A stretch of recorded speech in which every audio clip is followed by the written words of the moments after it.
Good evening, everyone. It's just my, I call it sacred privilege for me to be delivering the message of God to you tonight. So let me start with a story. The site manager of a company had just been fired. The decision of the management did not only surprise the manager himself, but everyone working with him was shocked, not expecting it to happen to such a kind and generous man. He is known to all the staff as a manager who has a concern for the welfare of everyone.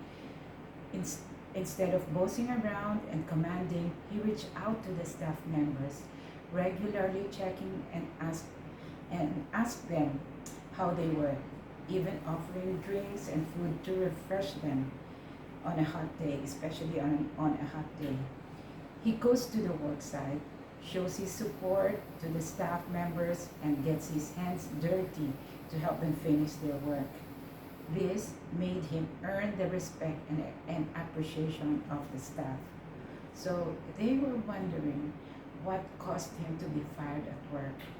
For them, he was efficient, managed his people well, and developed and nurtured his relationship with them.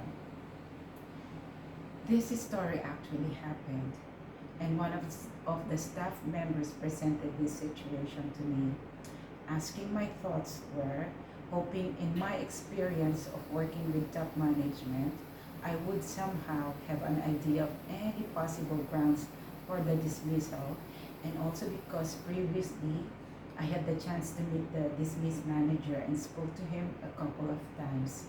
And in those few times that I had a chat with him, I noticed his gentle, humble, and caring demeanor. Reflecting on the situation and character of the manager, I had a few questions in mind. If everyone at work seems to love him as he had a good relationship with them, he's being hands-on and leading his staff as a team, united and working, aren't this a manifestation of a good manager or a leader? An illustration of his efficiency, fulfilling his role, and achieving the company's goal. Let us look at the story of a leader who had a good relationship with people and is doing well in his management role in the Bible. That is found in 1 Kings chapter 3 verse 1. This verse narrates Solomon making a connection or good relationship with the Pharaoh and even marrying the Pharaoh's daughter. Let us read 1 Kings 3:1. Solomon made an alliance with Pharaoh, the king of Egypt, and married one of his daughters. He brought her to live in the city of David until he could finish building his palace and the temple of the Lord and the wall around the city. Solomon at the time was the king of Israel. During his reign as a king, he made friends with Pharaoh, the king of Egypt, securing this friendship by marrying Pharaoh's daughter.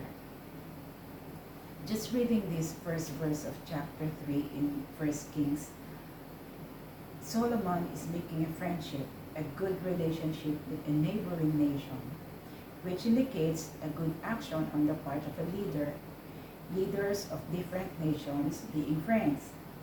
He is making alliance. There is nothing wrong when we pursue peace and unity. It strengthens the economy and security of a nation. It works toward the benefit of both countries. That's why we see all this news around about leaders of different nations being friends, making art association or alliance with other countries, and even creating or building an organization. There's nothing wrong when we make friends and build a good relationship with people around us, at school, at work, in our community, in our neighborhood. However, we need to dig deeper if there is anything wrong with Solomon's action. We have to know who these people are, what was happening, who is Solomon, who is Pharaoh. Is there anything wrong between the marriage of Solomon and the daughter of the Pharaoh? Solomon, an Israelite, and the daughter of Pharaoh, an Egyptian. Let's go back to one of the commands of God about having a relationship with other nations, and that is found in Deuteronomy chapter 7, verses 3 to 4. It says, "You must not intermarry with them. Do not let your daughters and sons marry their sons and daughters, for they will lead your children away from me to worship other gods. Then the anger of the Lord will burn against you, and he will quickly destroy you."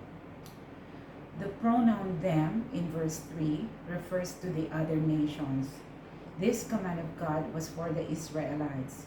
It was a very clear command for them not to marry anyone from other nations or foreigners.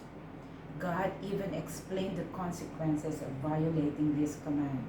Verse 4, "They will lead your children away from me to worship other gods." Because these foreign nations did not know God, and even if they know God, they did not worship Him, but they worship other gods. Solomon's marriage to Pharaoh's daughter signifies a political alliance, a strategy on the part of Solomon. It is a common practice among ancient Eastern monarchs to secure peace and strengthen ties between nations. At that time, Egypt was a powerful and influential nation. It was a significant ally. This partnership reflects Solomon's diplomatic intelligence, but also raises concerns about the influence of foreign cultures and religions on Israel, as warned by God in Deuteronomy chapter 7, verses 3 to 4. The marriage foreshadows future issues with idolatry, as Solomon's foreign wives later lead him astray in 1 Kings chapter 11, verses 1 to 4. Let's read. "Now King Solomon loved many foreign women. Besides Pharaoh's daughter, he married women from Moab, Ammon, Edom, Sidon, and from among the Hittites. The Lord had clearly instructed the people of Israel, 'You must not marry them, because they will turn your hearts to their gods.' Yet Solomon insisted on loving them anyway. He had 700 wives of royal birth and 300 concubines, and in fact, they did turn his heart away from the Lord. In Solomon's old age, they turned his heart to worship other gods instead of being completely faithful to the Lord his God, as his father David had been." The marriage of Solomon to a foreign woman also predicts the broader issue of Israel's struggle with maintaining covenant faithfulness with God in the middle of external influences. The act of Solomon, which seemed to be good, building relationship that would help to prosper the economy, actually opened the door of opportunity for unfaithfulness to God. James 4:4-5 wrote, "You adulterers, don't you realize that friendship with the world makes you an enemy of God? I say it again, if you want to be a friend of the world, you make yourself an enemy of God. Do you think the scriptures have no meaning? They say that God is passionate, that the Spirit He has placed within us should be faithful to Him. There is nothing wrong in making friends." Let me reiterate that. There is nothing wrong in making friends. When we pursue peace, for it even says in Psalms 34 verse 14b, "Search for peace and work to maintain it." And in Matthew 5 verse 9, "Blessed are the peacemakers, for they shall be called sons of God." And in Romans 12:18, "Do all that you can to live in peace with everyone." However, if these good relationships and alliances that we have are leading us to go astray from our relationship with God, then, just like what the Apostle James said in James 4:4, we become the enemy of God. The dismissed manager was in a good relationship with his staff and colleagues. No issue with that. But in his being good with the staff, he was pleasing them, which hindered his compliance and fulfilling his duty to the top management.